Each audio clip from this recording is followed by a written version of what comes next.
If I can talk now about the approach to valuation, and I want to keep this at a fairly high level basis rather than drilling down too far into individual figures. So if I may keep it as a fairly generic explanation of how one approaches the valuation of a filling station, I'm going to assume at the moment that we're talking about a freehold site or property. And it is a very subjective exercise and requires a certain degree of experience, let's say, in the marketplace, because going back to first principles, what we're trying to do is assess the market's perception of future genuine trading potential on a sustainable basis. And to do that, we're going to be looking at all of the variables that I've already talked about, and many more possibly as well.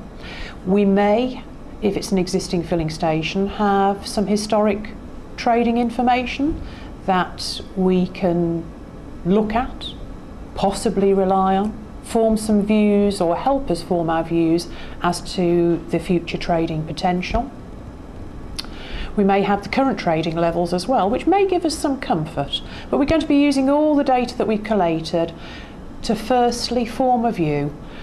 How many millions of litres should this site achieve on a genuine basis? Genuine basis means without cutting the price, without special offers that will affect your margin and your profitability.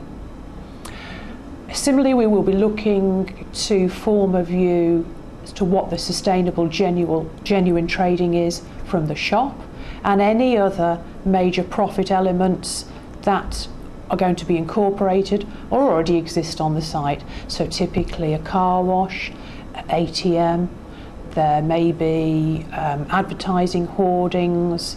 There could be any number of sort of additional elements that will contribute to the overall profit, and we're going to want to consider all of those and form a view firstly as to what is the genuine trading potential. Having done that, we will then be considering genuine margins.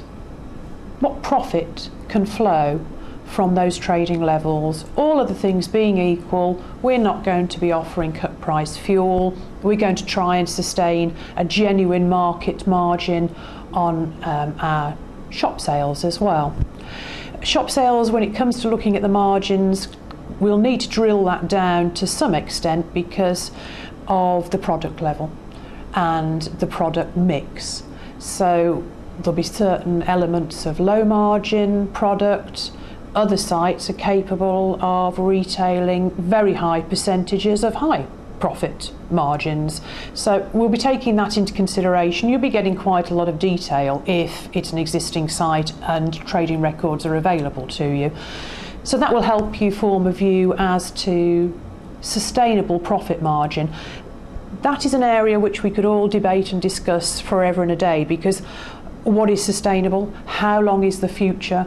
And all you can really do is say to yourself, well, we're looking at a business or a development here that will have a certain lifespan, and we're trying to take a view as to what realistically the market would perceive to be a sustainable margin over that lifespan. Now, we all know that fuel margins in particular, they can change daily. We have to try and take those peaks and troughs out of the equation and look at what would be a sustainable fuel margin, a sustainable shop margin, a sustainable car wash margin, etc., etc. So we will have our sustainable trading levels for all the main elements. Alongside that, we're going to apply our sustainable genuine margins, which in essence is going to give us a gross profit for the individual elements and then can give us a total.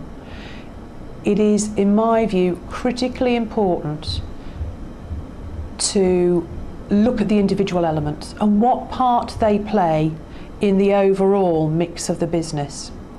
It is not as simple, and in fact it's highly dangerous, to try and take an overall view of the trading potential of a site. I still hear people say that site's worth X pence per litre, overall. I don't like that because you can have two identical sites, both doing 5 million litres, let's say. In theory, they're both worth the same. Well, what if one of them does £2 million out of the shop and one only does £500,000 on the shop, as is quite likely? So very, very dangerous not to drill down to the individual elements. So I've got to my gross profit for my individual elements. What am I going to do next? The next part of the valuation appraisal will be to take that gross profit and to apply what I term a divisible balance. Now, that is what is available from the gross profit for rent. And this is yet another subjective judgment. We'll be looking at any number of factors when we decide what divisible balance to apply. Now, I am pleased to say that there probably is a benchmark to help us narrow it down, which currently is generally between 25% of gross profit and 35% of gross profit.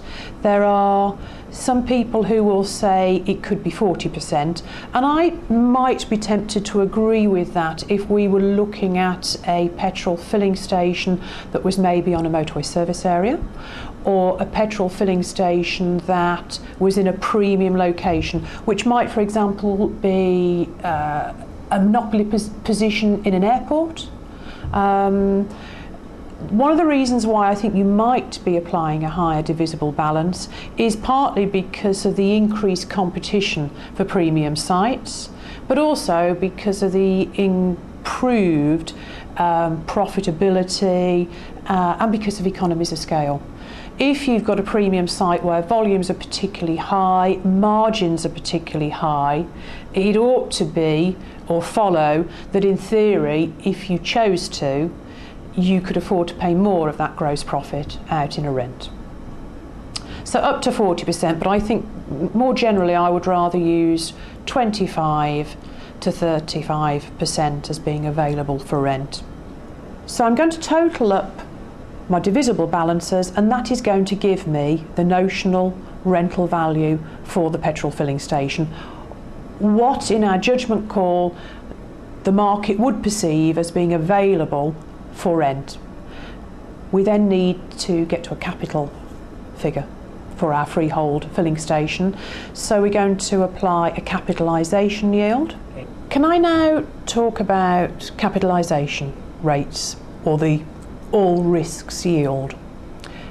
Yet another value judgment, and again I think we can probably say there are some benchmarks or a range within which you could work depending on market conditions, and just at the moment that is a very difficult call. I might prefer to talk pre-current market conditions in terms of what a sensible range of yields would be for a freehold filling station. To some extent it will depend on whether it is a prime site or a secondary site, but let's say we're going to be talking about prime sites primarily, and therefore I think you're looking at an all risk yield of 6.5 through to 8% for prime property, and moving upwards of that if you were looking at secondary property. A debate I actually had earlier today with one or two other valuers was, what did we think the all risk yield would be today?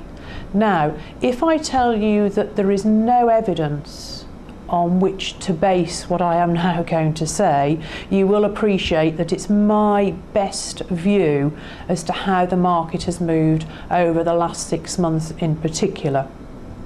And I think the equivalent yield today is probably closer to 7.5 to 10%. So we find ourselves with a range of potential yields for capitalising our rent.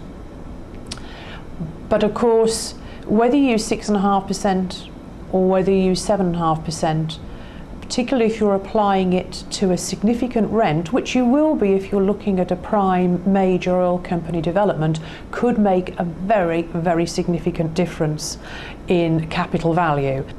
But you do have to accept that petrol filling stations are a fairly risky business because of their very nature. They are reliant on their trading potential in the future at an unknown date when there may be an unknown set of circumstances. The world has changed, things have happened beyond our control that we couldn't possibly have known about at the valuation date. Now, to my mind, that's something that we do need always to build in, but there will be sites that are more prone, because of their location, to external factors that we can't know about today, and other sites, because they're in a monopoly position, that are less prone. To my view, those monopoly premium sites are less risky than maybe other sites which are in less privileged positions. So it's really about taking those sort of factors, thinking about them and making a valued judgment.